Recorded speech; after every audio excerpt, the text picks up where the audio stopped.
ঘটনা ছিল, সে আমার এই স্বামী ওই বাড়িতে কাজ করছে, কাজ করার পর ওনার লগে সম্পর্ক করে নিয়ে চলে এসেছে সাথে। কি কাজ করতো উনি? কাঠমিস্ত্রি কাজ করছে। কতদিন আপনাদের বাসায় কাজ করতো? আমাদের বাড়িতে কাজ করছে প্রায় 1.5 মাস, আর ওই জায়গায় কাজ করছে মানে আমার বাড়িতেই। শ্বশুর বাড়িতে 1.5 মাস কাজ করছে? হ্যাঁ, প্রিয়া ওই আমার শ্বশুর বাড়িতেই ঘরে থাকতো, মানে পাড়াপাশিতে কাজ করতো ওই বাড়িতে। ওইখান প্রায় থেকে 2 মাস 2.5 মাস ছিল ওই বাড়িতে। তখন আপনার স্বামী কোনো সন্দেহ হয়নি আপনার স্বামীর না, কেউ বলতে পারে নাই।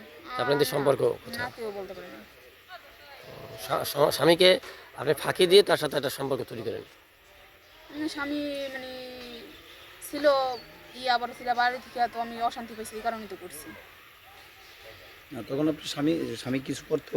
আগের স্বামী কিছুই করতো না, সরল সোজা, ডাইরেক্ট ধরেন প্রতিবন্ধীর মতোই। বুঝছি। আচ্ছা, এখন তো ধরেন আপনি পৃথিবীতে সবাই মারা যাবে, ঠিক না? আমরাও একদিন মারা যাবো। এখন যদি আপনি ধরেন মানে অনেক বছর পরে মারা যান, সেক্ষেত্রে আপনার সৎকারটা কীভাবে করবো? মানে হিন্দু ধর্ম মতোই করবে নাকি আপনার? আমি হিন্দু ধর্মতেই করবো। হিন্দু ধর্ম মতোই করবে।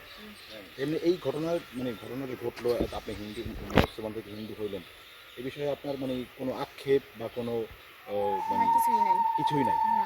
স্বেচ্ছায় সজ্ঞানে আপনি করছেন? হ্যাঁ, সেই ইচ্ছে। আচ্ছা, আপনি এখানে আসছেন, আসার পর দেখলো 1 বছর বা 2 বছর বা 5 বছর পর এরা আপনার ফেলে দেবে বা আপনাকে পরিচয় দেবে না বা আপনাকে খাবার দিবে না বা এই সংসার এরকম না, থাকবে, না। এরকম যদি হয়, কখন এরকম হয়, এটা আপনি তখন আপনি কি করার আছে? কি করার আছে, সেটা ভাগ্যের ফল। তারপর আমি চাইছি যে এই জায়গায় থাকে, এই জায়গায় থাকবো, আমার অন্য লোক এখান থেকে যাবো না। আচ্ছা, আমি একটু বলি, আপনি স্বামী থাকতে তখন আপনার সাথে তার সাথে একটা পরকীয়াজনিত একটা প্রেম হয়, তারপরেই তো বিয়ে হয় আপনাদের নাকি? হ্যাঁ। আপনি তো প্রথমে পরকীয়া ছিল তার সাথে নাকি? হ্যাঁ, ছিল। এমনিতে আপনি আপনার বাবা মার সাথে আর কোনো যোগাযোগ করবেন না? না, না। আপনার বর্তমান যারা বাবা মা আছে। না, ওই বাবা মা নাই। কাঠমিস্ত্রির সাথে কতদিন আপনি সম্পর্কটা তৈরি হয় এবং কতদিন ছিল, তারপরে কতদিন পর বিয়ে হলো?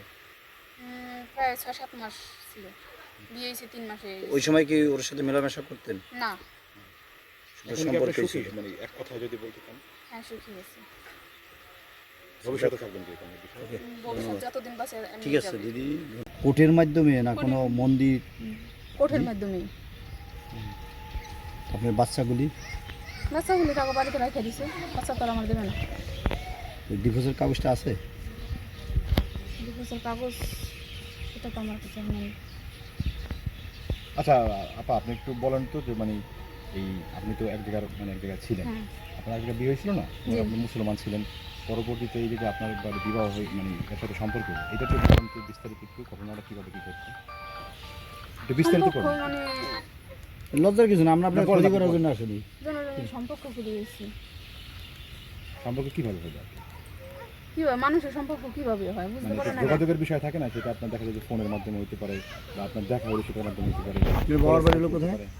আমার বাবার বাড়ি হয়েছে সোজাপুরের স্বামীর বাড়ি, আগের স্বামীর বাড়ি? শিবচর। খাদিজপুর, হ্যাঁ। তখন আপনার নাম ছিল কি যখন আপনি মুসলমান ছিলেন? খাদিজা, তার খাদিজা। বাবার নাম ছিল কি? সিরাজুল কাজী, গ্রাম? বিকিনগর, আপনাদের উপজেলা? Jazeera, Jazeera. আর এখন হচ্ছে আপনার নাম কি? পূজা, পূজা। আর আপনার হচ্ছে গ্রামের নাম? চিরঞ্জিত। চিরঞ্জিত। আপনি তো এই ধরেন মুসলমান ছিলেন, এখন আবার হিন্দু ধর্মান্তরিত হয়েছেন, জি। এতে কি আপনি মানে আত্মতৃপ্তি পাচ্ছেন বা মনের দিক থেকে শান্তিতে আছেন? হ্যাঁ, মনে দিক দিয়ে সব দিক দিয়ে শান্তিতে আছি। এমনিতে যে আপনি যে ধর্মান্তরিত হয়েছেন বা মুসলমান থেকে হিন্দু হয়েছেন, এটা আপনার মানে আগের যে পরিবার, বাবা মা ভাই বোন, তারা এই বিষয়ে এটা কীভাবে নিয়েছেন?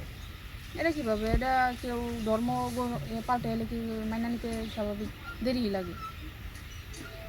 তারা কি বলে এখন এই বিষয়ে আপনার? হেরা কি বলে, হেরা বলছে এখন এই যে আপনি যে বিয়ে ডিভোর্স যেন দিয়েছেন, ওই ডিভোর্সের কাগজটা একটু এখন দরকার হয়, এই জন্যই। কারণ এখন ডিভোর্স না হলে ঘরে বিয়ে করেছি। সেই ঘরে আপনার কয়টা বাচ্চা ছিল? 2টা ছেলে ছিল। দুটো ছিল। তাদের বয়স কত?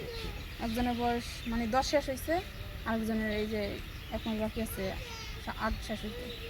এখন আপনার যে পরবর্তী জীবন, আপনার এখন বয়স কত? 25। 25। আরও তো আপনি দীর্ঘদিন বেঁচে থাকবেন, আমরাও দোয়া করে বেঁচে থাকেন। তা আপনার এই পরবর্তীতে জীবনে আপনার এটাতে কি কোনো প্রভাব ফেলবে? আপনার যেই ঘরে সন্তানাদি হোক বা সামাজিকভাবে এলাকাগতভাবে কোনো প্রভাব পড়বে বলে আপনি মনে করেন?